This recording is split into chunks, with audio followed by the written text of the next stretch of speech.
Hello, good afternoon, and a warm welcome to the Centre for International Policy Studies at the University of Ottawa. My name is Rita Abrahamson. I'm the Director of CIPS, and it's my pleasure to welcome you to today's special event, where we'll go live to Ukraine's capital for an update on the situation there from Andriy Shevchenko, Ukraine's former ambassador to Canada. Before we would begin, I would like to acknowledge that CIPS is located on the unceded territory of the Algonquin people, and we therefore pay respect to the Algonquin people, who are the traditional guardians of this land. We acknowledge their long-standing relationship with the territory, which remains unceded. We pay respect to all Indigenous people in this region from all nations across Canada who call Ottawa home. We acknowledge the traditional knowledge keepers, both young and old, and we honor their courageous leaders, past, present, and future. Since January, CIPS has organized a whole series of events on the unfolding, and I should say worsening, situation in Ukraine. In addition to today's talk, we've had an event before the invasion in January. We had a debate on Friday, and we have another important event coming up tomorrow at noon on the possible effects of the economic sanctions against Russia. We've been able to organize most of these events in large part due to our partnership and collaboration with the University of Ottawa's Chair on Ukrainian Studies, Professor Dominique Harel. Dominique Harel is a leading scholar on Ukrainian politics. And since we want to get straight to Kyiv today, I'm not going to say much more about his credential. I'll simply hand you over to Dominique Harel to introduce today's speaker. Thank you, Rita. I'm Dominique Harel. I hold the Chair of Ukrainian Studies here at the University of Ottawa. And this is our second event in partnership with the Center for International Policy Studies. We had one last Friday in French on the war, Russia's war in Ukraine. And now we are very, very pleased to have with us Andriy Shevchenko, who served as ambassador of Ukraine to Canada from 2015 to after Maidan to last fall, 2021, just a few months ago. Ambassador Shevchenko, in a former life, was a journalist, and in a different situation, he would certainly be pleased to talk about that. He, in the years leading to Maidan and during Maidan, he was a deputy for Batkivshina, political coalition under Yulia Tymoshenko, and extremely involved on Maidan and saw with his own eyes and interceded in all the cases of violence. And he is currently in Kyiv, live from Kyiv, attached to the Ministry of Foreign Affairs. And in this dire hour of the dire situation that Ukraine is finding itself in, we turn the mic to him. He will speak for 6-7 minutes and then answer your questions. I'm sure there will be many. You can use the Q&A box to formulate your questions. Ambassador. Thank you, Dominique, and thank you, Rita. And it's a pleasure to be back with you, or to share the screen with you, even under these very tragic circumstances. And well, to kick off this conversation, I'll say this, and Dominique just asked me maybe to say something about possible diplomatic events and conversations of Lavrov and Kuleba and all the other things, and we might get to that later. But I'll tell you this, just a couple of hours ago, the Russians hit a childbirth hospital in the city of Mariupol, and we do not know exactly who survived that shelling and who didn't. And this is just one of the many events when the Russians specifically target civilian infrastructure. And my youngest daughter was born in Ottawa, in a beautiful childbirth hospital in Ottawa. And when I read this news, I thought about those kids who are being born in other places, and those kids who were just born in the city of Mariupol. And I thought, well, what is the difference between them, and who has more right to live and less right to live, and what is the fault of those newborns? Is the only reason why they now can die, is it just because the leader of the neighboring country has got crazy and decided to challenge the whole world? So this is pretty much the feeling and the emotions that are going through my mind and through the minds of many people who follow this terrible event. I'll just say three things about the past, the present, and the future. Speaking of the past, I think one big question is why actually Putin started this war. And I think it's a complex of reasons, but it's not just because of his historical hallucinations or historical delusions. And it's not just because he wants to challenge the West, but I think in many ways, this is because he is a reflection of what the Russian elite and the Russian public wants from him. I believe that Putin is not just the source of the problems, but he is a reflection of the Russian society and of the Russian ruling class, which means that even after Putin is gone, and I hope this happens rather sooner than later, we'll still have to deal with this political class, with this society, and with this establishment, and with this country, which now poses existential threat to the whole world. Speaking of the present, well, I can confirm that it's extraordinary time for people around me, and it's very tragic, but it's also a very glorious time. And I see a lot of anger, a lot of fury, but also I see, of course, I see a lot of courage, and I see a lot of hope and a lot of optimism. And I'm absolutely sure that Putin cannot win this war, and I'm absolutely sure that we shall overcome, which takes me to the future. I think it will get much worse before it gets better. I'm afraid, or actually, I think it's quite obvious that Putin is seeking a direct war with the West. And I want to tell to all my Canadian friends, you are already in a war, or actually Putin is already in a war with you. And I think it's a very difficult thought to accept. It's a very tragic thought to accept, but this is the reality. And I think there is a very obvious and very feasible chance that quite soon we'll see direct war action between the countries, between other countries of the free world and Russia. And that is exactly why we try to explain to our friends in the West that it's in their pragmatic interest to make sure that we stop Putin as early as possible. We are paying a very huge price for stopping him, and well, it's our destiny that this major battle between the good and the evil is happening on our land, and we are losing our people. And I think for most of the good thinker in the West, it should be clear that the earlier we stop Putin, the better chances this world has to survive. I'll stop here, I'll stop there, and Dominique and Rita take this further. Thank you. Thank you, Andriy. Thank you, Mr. Ambassador. Let me ask the first question, then I'll leave it to Rita. Since it's a question that is on many people's mind, particularly media people, there's a new round of negotiations at the Belarus border. Foreign Minister Kuleba will meet with sanctioned Foreign Minister Lavrov tomorrow in Turkey. What's the reading here in Kyiv in terms of any possibility of a breakthrough in negotiations?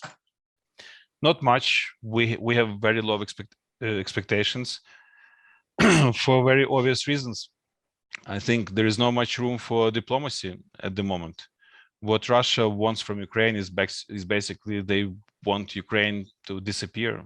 And I think Putin is quite clear about that. He does not recognize our right to exist as a sovereign nation.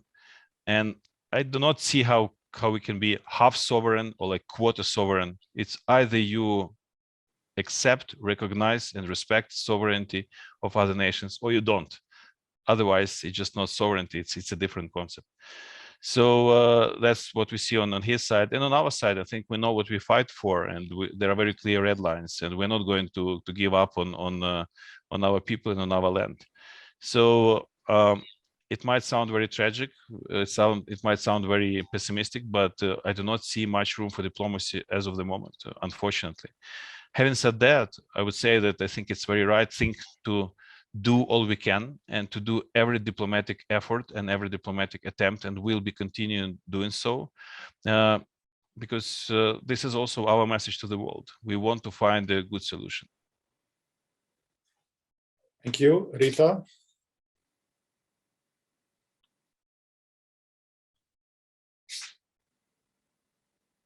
Rita? Yes, there. My button was stuck on unmute. Thank you so much for that. It's indeed very sobering to hear these remarks when you sit in safe Ottawa. So I think it's a good reminder. Before I ask my question, I'll just remind the audience that you can also post your questions in the chat box in the bottom of the screen.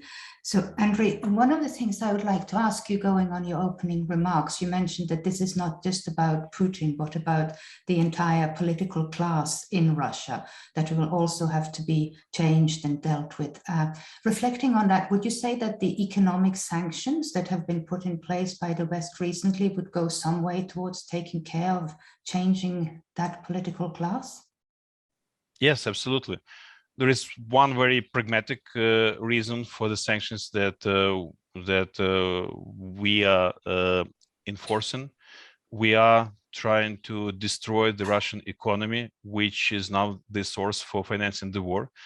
But also, of course, I think there is a very clear calculation that this will make Russia and the Russians to think more about the situation they have found themselves in.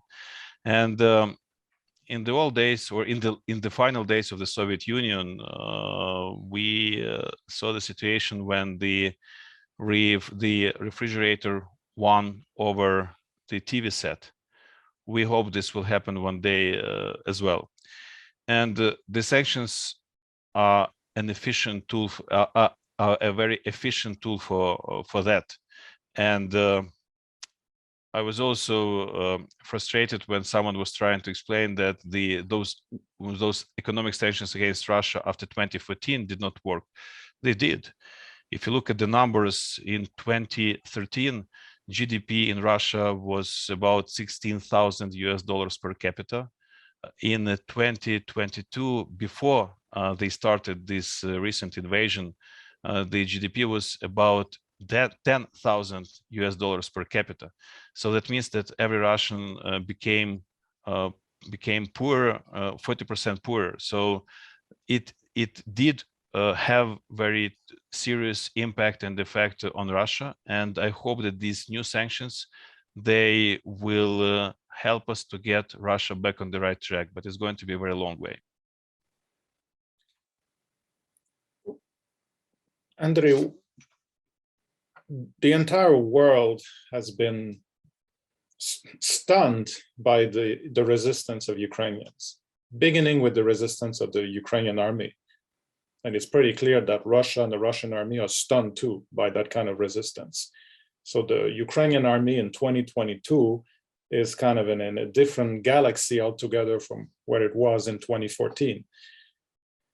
But what we've heard in the last couple of webinars we've had, we had last Friday Anastasia Rybchuk, who's a sociologist and Mohila, but had to flee, and she's in France at the moment. And then on Monday we had another sociologist, Yulia Bidenko, from Kharkiv, who also had to flee because of the bombing in Kharkiv, and she's elsewhere in Ukraine. And they kind of both said the same thing. They were very impressed by the way local government, well, the national government and the local government, the local authorities have been handling this extreme situation from the beginning, in a context where Ukrainians never really put much trust on government, and particularly local government. So that seems that in the last 8 years, not only the military, but Ukrainian society, and then even Ukrainian let's say, Ukrainian government, the capacity to govern, the complete opposite of what Putin told us 2 weeks ago, that Ukrainians are incapable of governing themselves, they're all corrupt and so forth. There's been a sea change in the last 8 years. And so the resistance is not just militarily, but the entire almost social infrastructure of Ukraine. And is that something that you've observed yourself? Well, I think we are seeing just a better version of ourselves, and that refers to everyone, to ordinary people, to the elected officials, to the government, to our men and women in uniforms. It's amazing, it's extraordinary, and I do not have a very good academic rational explanation for that. I think it's just, we always knew that the war really pushes you towards extreme, and some people become extremely bad and some people become extremely good, and I think this is the case. And there is a lot of appreciation for what everyone does around, and there is a lot of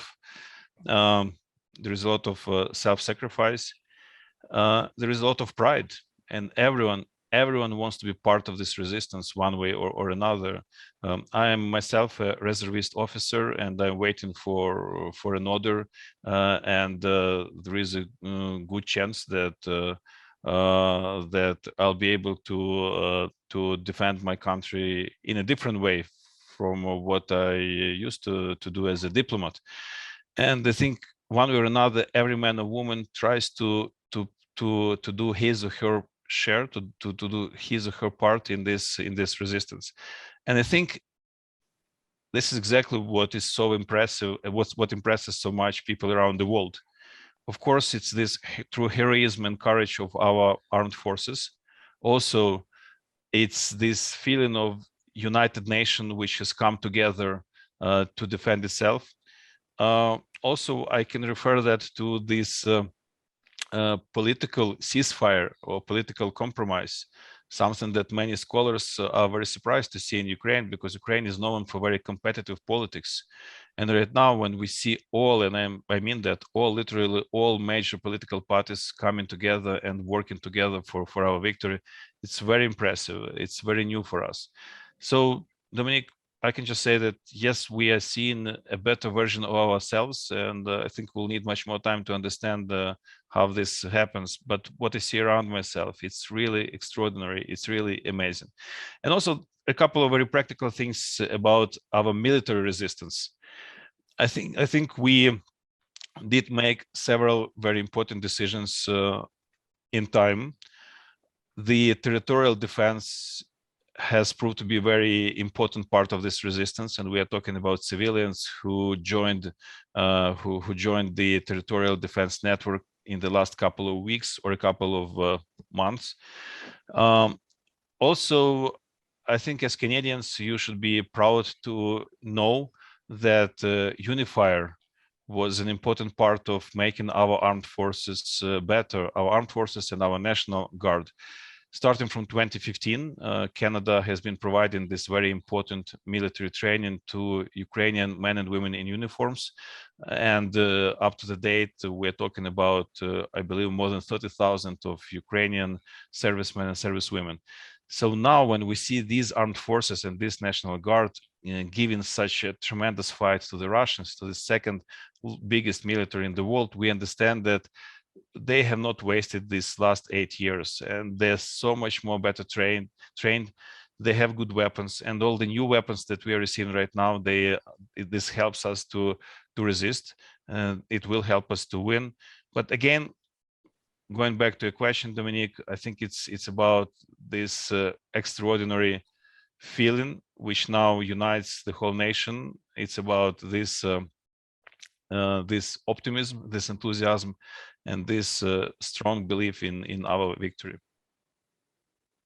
Thank you, Rita. You mentioned military equipment and military training, and there's been a lot of talk lately about the airspace and about planes. And one of the questions we have coming in from our audience is about the situation of getting the airplanes that are in Poland into Ukraine, and he says that Poland and the United States have been playing ping pong about who is going to deliver them. And the question is why Ukrainian pilots can't be brought in there and then fly them to Ukraine. I wonder if more broadly than that as well, you can talk us through the situation of the airspace and the fighter planes. Well, this is an excellent question. Thank you. And it is of paramount importance for us. So first, I'll say a couple of words why we badly need that. And then we'll talk about what we can do with this in the future. So as I said, the Russians have changed their strategy and their tactics in Ukraine, and several, I think maybe from the early days of March, they started deliberately targeting civilian infrastructure.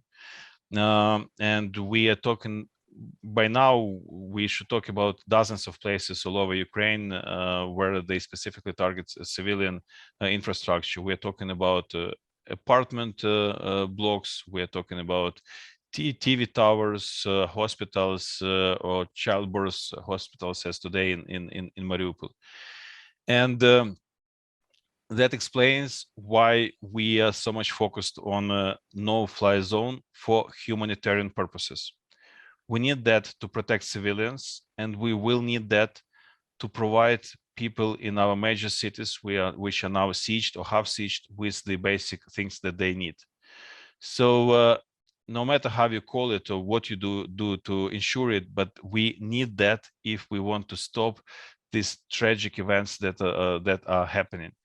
And it's not about military strategy, it's not about military tactics, it's not about who is stronger in the skies and who is stronger on the ground.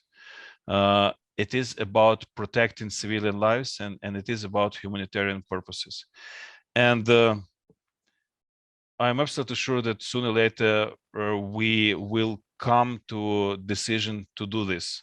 And we would encourage our Western friends to do it rather sooner than later. And I think any other decisions, it's a very wrong signal towards Russia, which encourages them to go further. And of course, it's a terrible signal to the whole world. When NATO comes together in Brussels to discuss no-fly zones for humanitarian reasons, and the only thing that NATO can say after that is we can do nothing about it, that shows NATO as a weak alliance. And I think this is not the message that the alliance wants to project on the world. So it's an issue of paramount importance, and I'm very grateful to everyone who sticks with this issue, who helps us to explain why this is important. And yes, this is the issue where we need to give more pressure on the Western governments. We want them to act. Moreover, we know that this is a decision which has wide public support in the United States of America, in Canada, in the UK, all over Europe. This is something that that people want to see, and we must do this. Again, I understand that no one wants to fight, and no one wants to fight with Russia. But listen, the way life works, you do not choose your friends. You do not choose your enemies. You do choose your friends. We never chose Russia to be our enemy. And the West never chose Russia to be its enemy. But this is the way it has happened. What we can do is choose our friends and choose our alliances. And that's why we want to stick together. So to all our friends in the West, we know that you want to postpone possible direct engagement, direct conflict, direct war with the Russians to as late date as possible. But I would like to be wrong, but I think it's quite obvious the direction we are heading. I think every day it tells us that there is a greater chance of direct war and direct action between Russia and NATO.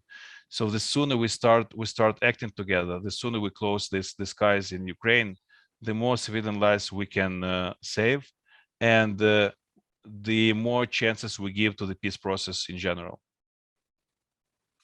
Thank you. We have a question from Jan Mans. Zelensky said yesterday he is no longer pressing for NATO membership for Ukraine and that he is open to, quote, compromise on the status of the two breakaway territories in Donbass. Why? What does it mean precisely? How far could such a compromise be different from the failed Minsk agreement?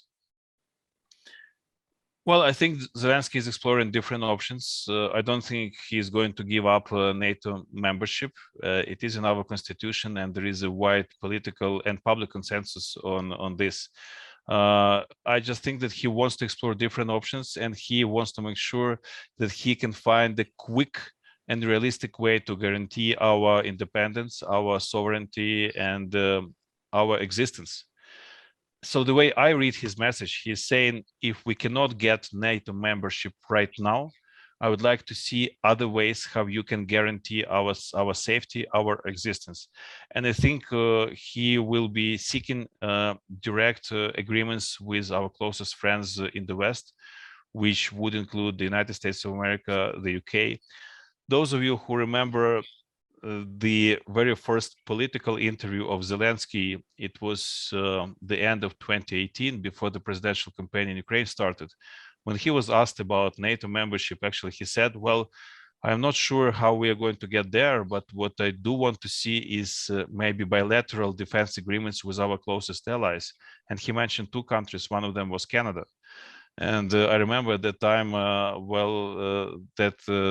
remember my meetings with my friends in Global Affairs Canada, when they asked, is there something specific that he wanted to ask us about, or what was the message? And I told them, well, listen, this is just the way many Ukrainians feel. We do feel that Canada is our close ally, and we would seek your support and your protection in difficult situations.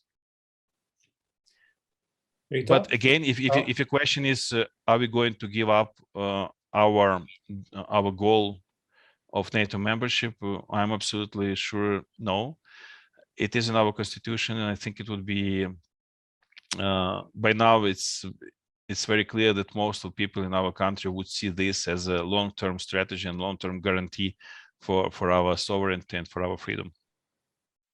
Staying at the level of diplomatic solutions or diplomatic possibilities, one of the questions we have is from Alistair Edgar, and he asks, do you think there's any more active or direct role that could be played by the United Nations, for example, by the Secretary General or any special representatives? Is there anything the UN system could do here to support a ceasefire or peace negotiations?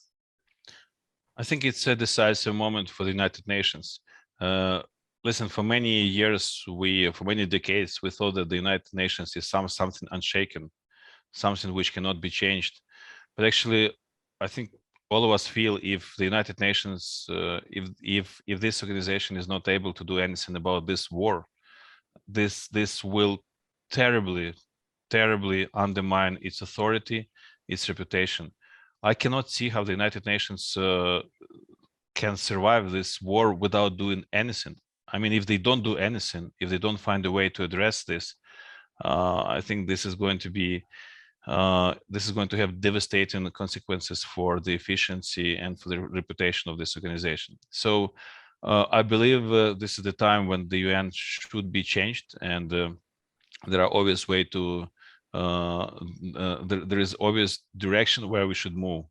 I think the veto right of the big powers is something so obsolete. And again, I think we should be creative about the tools, but the overall expectation is very clear. We want to see this institution to be much more efficient. And if they fail to do that, I think we'll be witnessing another League of Nations. And fortunately, we know what it led to. Yeah, Ambassador here is referring, of course, to the mid-1930s and then the rise of Nazi Germany and World War II. A question from Ryan Katz-Rosine. I respect the point there's little faith in the prospect for direct diplomatic talks, given how Russia has negotiated in bad faith.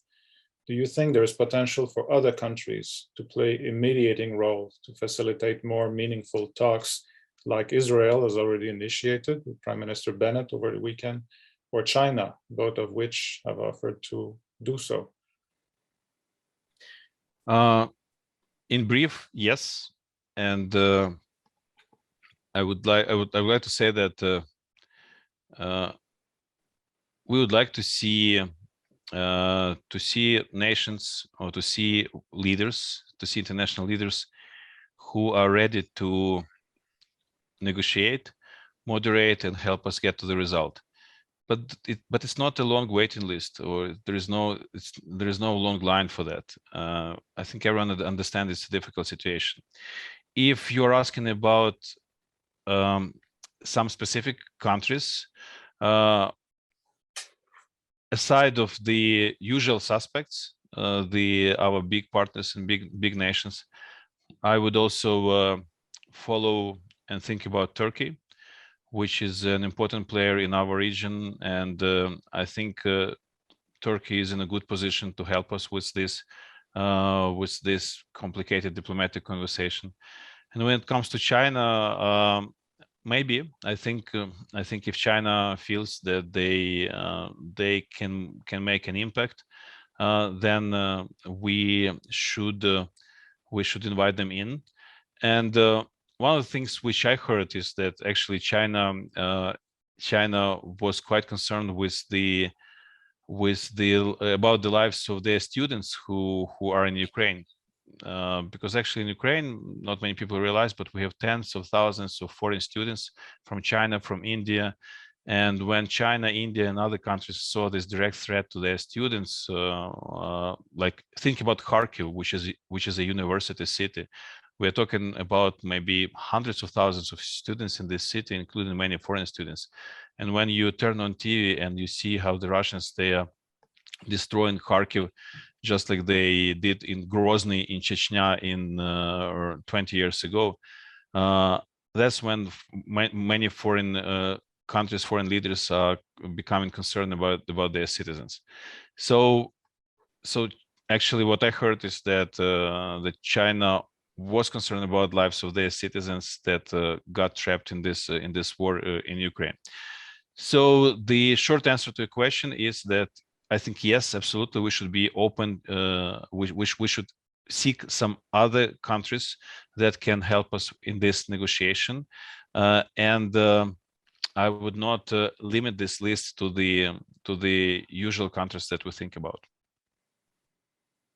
Just staying for a little while on the topic of what other people or countries can do. One of the questions in our chat box is from Daniel Beers, and it's about how everyday people, that is non-governments in Western countries, can do, or what they can do to help Ukraine and Ukrainian families affected by the war. Well, I would say the best thing you can do to help us is please talk to your government, and please put more pressure on them. And listen, if you don't convince your government to step in, you as peaceful citizens will have to deal with the consequences of this later on when the war will come to your skies or to your land. We are dealing with a crazy man who obsessed with how he's going to go into history, and he's not going to stop in my country if he's not stopped there. He will do his land grabs and his crazy actions as far and as long. He will do this unless or until he's stopped. So please do talk to your elected officials, talk to your government, and please let's find a common joint solution what to do with this. And second, if you have friends in Ukraine, please reach out to them. Your letters, your text messages, they go a very long way. And every time when I receive a letter or a text message from someone in Canada or in the States or in Germany, from my fellow friends from the diplomatic corps in Ottawa, it gives me a very warm feeling, and we need that. Well, actually, we've got people in the Q&A box that are sending their love to you, people in Ottawa that have met you over the years. We have a question that is been puzzling to all of us, to the world, and question from Marko Levitsky in Edmonton. Poland and the US have been playing ping pong as to who is to deliver these planes, these MiG-29s to Ukraine? Why can't Ukrainian pilots be brought in and fly them into Ukraine themselves? Absolutely. I think Marco asked a very fair and legitimate question. And this is exactly the question that I believe we have been asking to our partners. So yes, if you want us to help, we'll find a way to what to do with your help. So I'm going to change the topic slightly. You mentioned this earlier when you talked about the Russian political class, but there's also just the broad population in Russia. We hear a lot about misinformation and disinformation and fake news in this war. And one of the questions that we have is about, in fact, I think there are a couple of questions about this, is about how effectively we can tackle disinformation in Russia. And the question is there a way in which that Ukraine and others can pass on right information to Russian society? Forget about it. It's just waste of time right now. Seriously. I think the level of xenophobia and the level of hysteria is absolutely enormous. And look, when you see the polls saying that 50, 60, 70% of the Russian population supports direct invasion into a neighboring country, even after what they probably saw, because by now I think it's very difficult not to have seen anything from Ukraine. It's absolutely crazy. So I keep telling all my friends, just forget about it for now. The day will come when probably there'll be different circumstances for modernizing Russia, and I think some good scholars one day will write very thick books how this great nation of Tolstoy and Dostoevsky have come to this terrible situation, but this is the way it is right now. So I would not waste resources, time and energy on competing with the Russian propaganda machine inside of Russia. I think it's much more important to keep our societies healthy and to keep that public trust that we have. Canada is in a very unique situation. I think you have incredible, fantastic resilience towards propaganda, towards misinformation, because of this enormous public trust that you have. So you seem to be a very healthy society, and which is a very rare bird for this world in the 21st century. So please just keep on rocking in the free world in that sense. But going back to Russia, forget about it. I think it's just waste of your time and resources right now. And right now, white public is absolutely obsessed with the war, and I think the day will come when many people realize there. But again, it's not going to be fast, and I'm not sure this is the best way to spend your resources. Can I just ask a quick follow-up question on that? I wonder how that disinformation relates to some of the Russian soldiers that are fighting and that have been captured, for example, in Ukraine. We hear that many of them seem to be unaware about why they are there. Is this the case is that your impression? Absolutely, and we can hear their phone conversations when they call their wives, saying, "I'm here, it's a true hell around me, we have to fight against civilians, and those Ukrainians, they're killing us." They seem to be much stronger in many senses. And the wife would say, instead of supporting her husband, she would say, "Come on, I can turn on TV and I see the truth. They're all Nazis and they're weak, and you are just 5 minutes short from final victory over these Nazis in Ukraine." So it's absolutely surreal. It's a zombie environment in many ways. And again, I'm using very strong language and terrible words, and I know that generalizing is never a good friend of people who try to intellectually approach such complicated things. But I think the situation is just as bad as you can imagine. On disinformation, Andriy, as you know, this war is as the official name of a military operation to protect Donbass. And yet You mentioned the maternity ward that was hit by a missile today in Mariupol. Mariupol is under a terrible humanitarian, it's a catastrophe. They've been out of electricity, water, heating for 7 days. We hear that in parts of Kharkiv now, they're under also the same strain because they've been bombed. Mariupol has been shelled mercilessly, indiscriminately.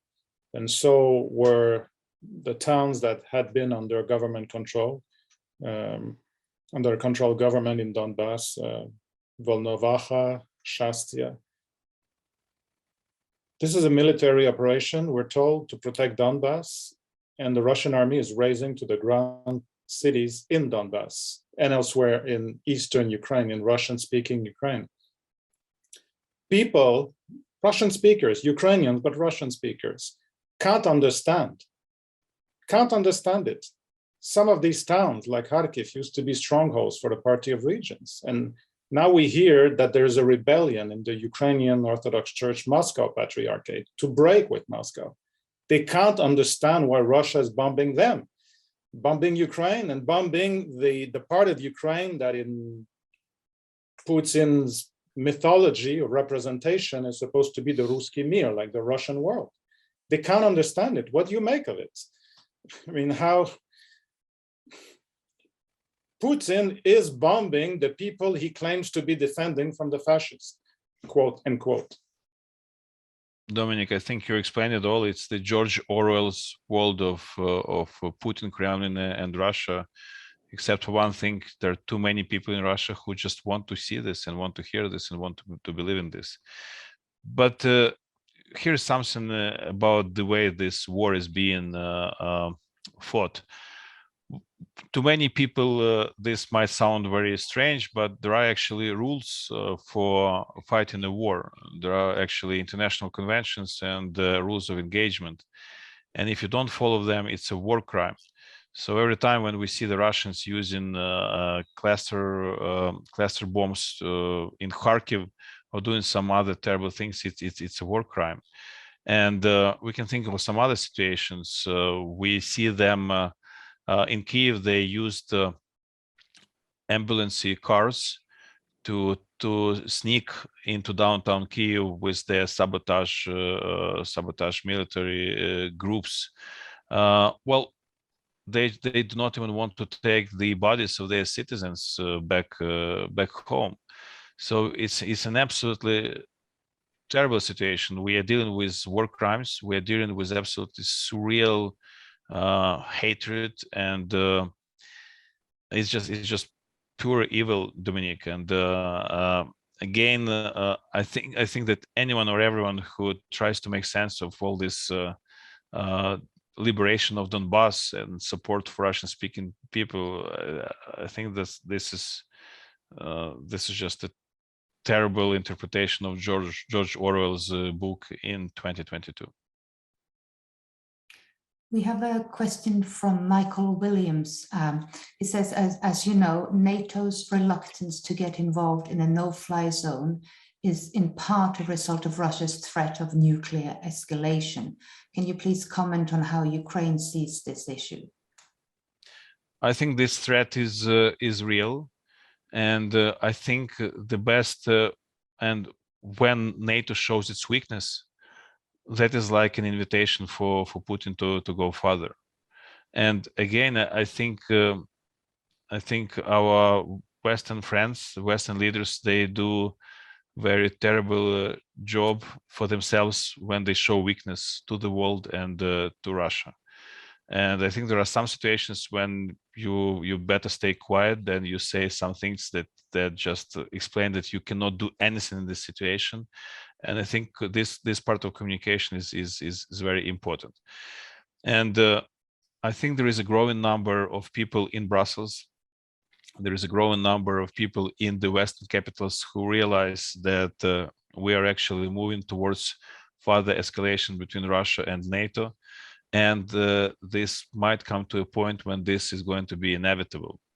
Not because the West does wrong steps, not because the West does something, but because NATO and the West stays silent and does not do anything. Putin takes that as an invitation to go further. So are you saying that you think this might well escalate to a nuclear confrontation?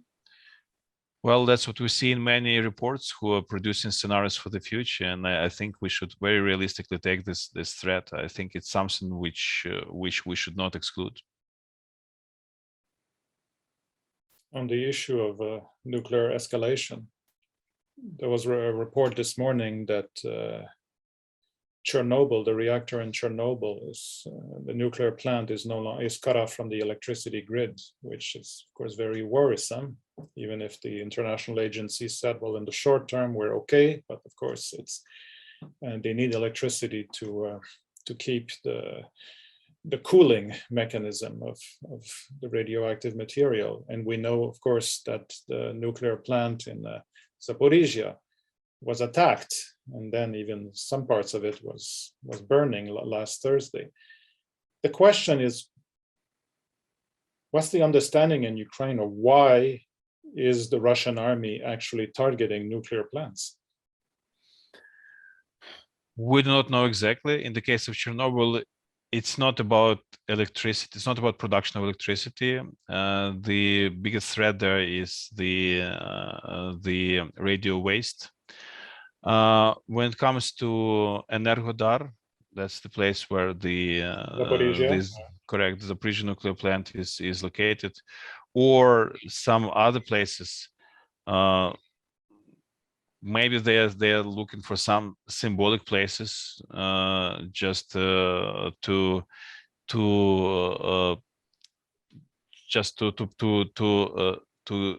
produce as much damage and as huge information effect as necessary. But this, in one way or another, I think the whole idea of this is they are looking for some ways how they can undermine our will to resist. And I think it's a terrible miscalculation. All these things that are meant to break our will, they actually make Ukrainians more willing to fight and defend their land. So I think Putin has made many mistakes with Ukraine. In 2004, during the Orange Revolution, in 2013-14, during the Revolution of Dignity, and there were many other mistakes. I think right now he is doing the biggest mistake, not just of his relationship with Ukraine, but of his life.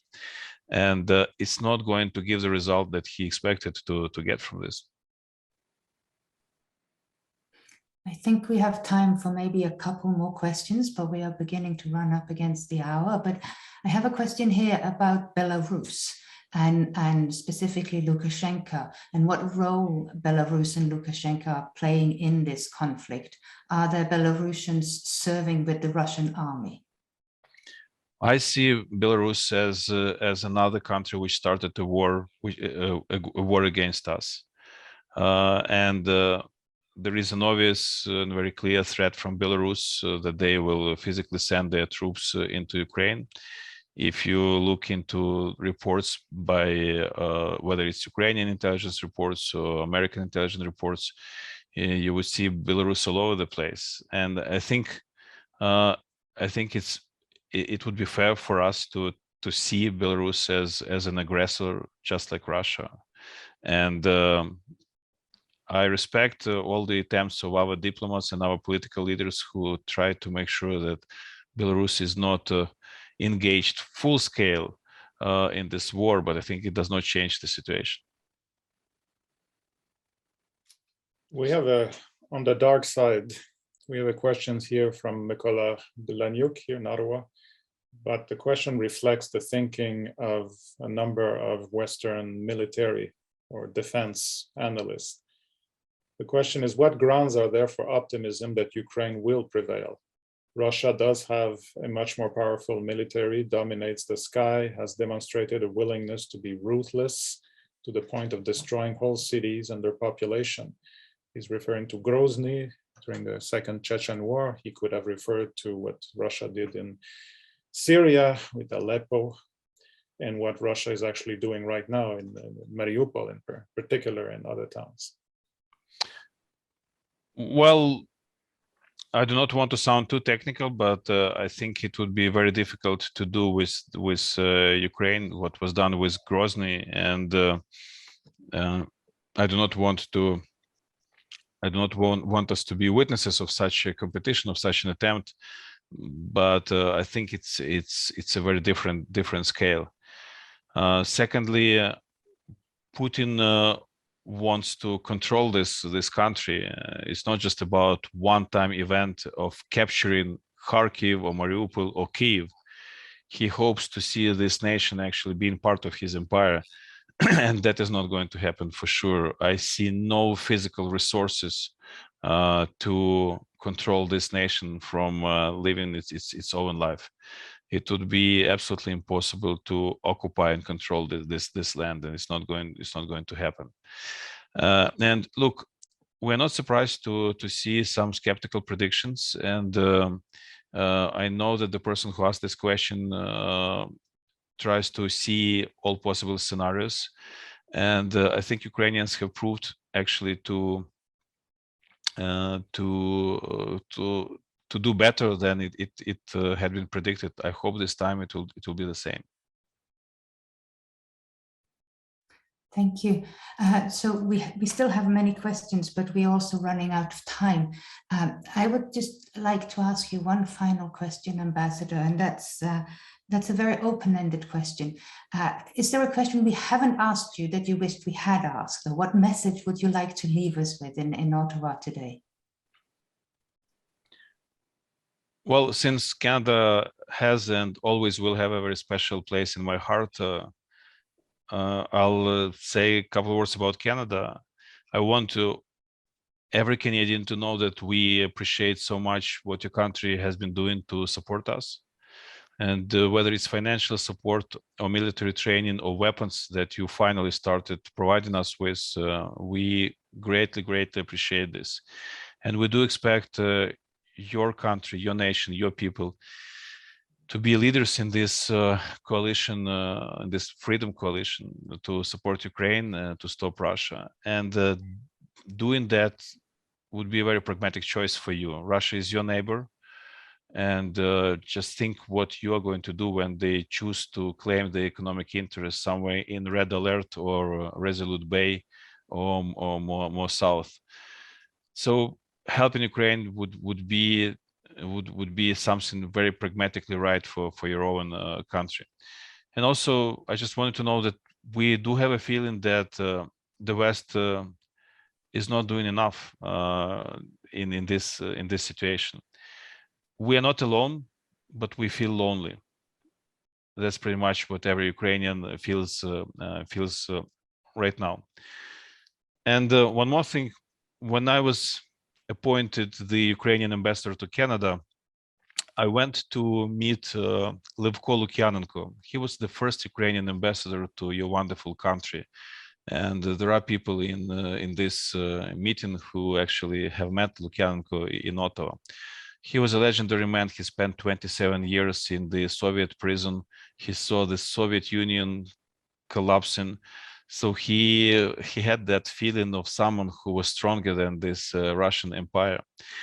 And one of the things that he shocked Canadians with was his prediction of the future. He told everyone, our fight for independence is not over. Russia will try to militarily take over Ukraine. And he was absolutely confident about that. It was 1993, 1994. He said, absolutely, they will militarily come into Ukraine and they will try to stop our independence.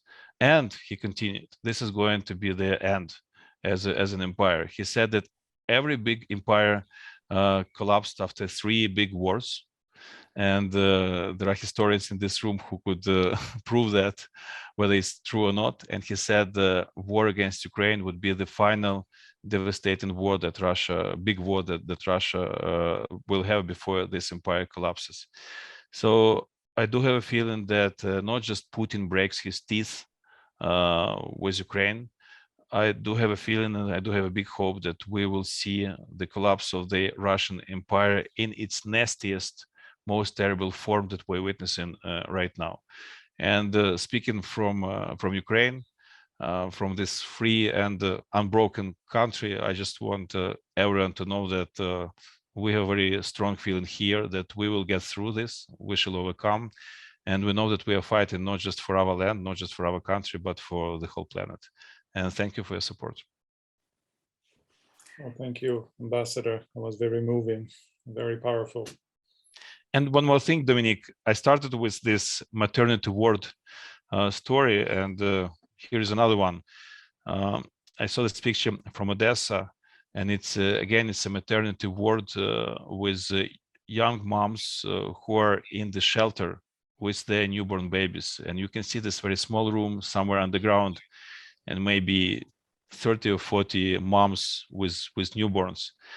And it's a heartbreaking picture because you understand that these people, they suffer a lot, but also you see these new kids, and you understand that here is the hope for the future, and this helps us to find strength in this very terrible situation. Thank you. Thank you. Thank you, Ambassador, so much for taking time and for giving us this both powerful and important update on the situation. We hope we'll be able to come back to you later on, but we hope it will be in lighter and better times. So thank you once again. Do stay safe. Thank you to everyone who joined us today. I'd like to remind you that we do have another talk tomorrow on Ukraine, looking at the effects of the economic sanctions on Russia. So please join us again tomorrow at noon. But for now, thank you to everyone, and goodbye from CIPS and from the Chair on Ukrainian Studies. I have a last message to the Ambassador. Slava Ukraini. Героям слава. Thank you.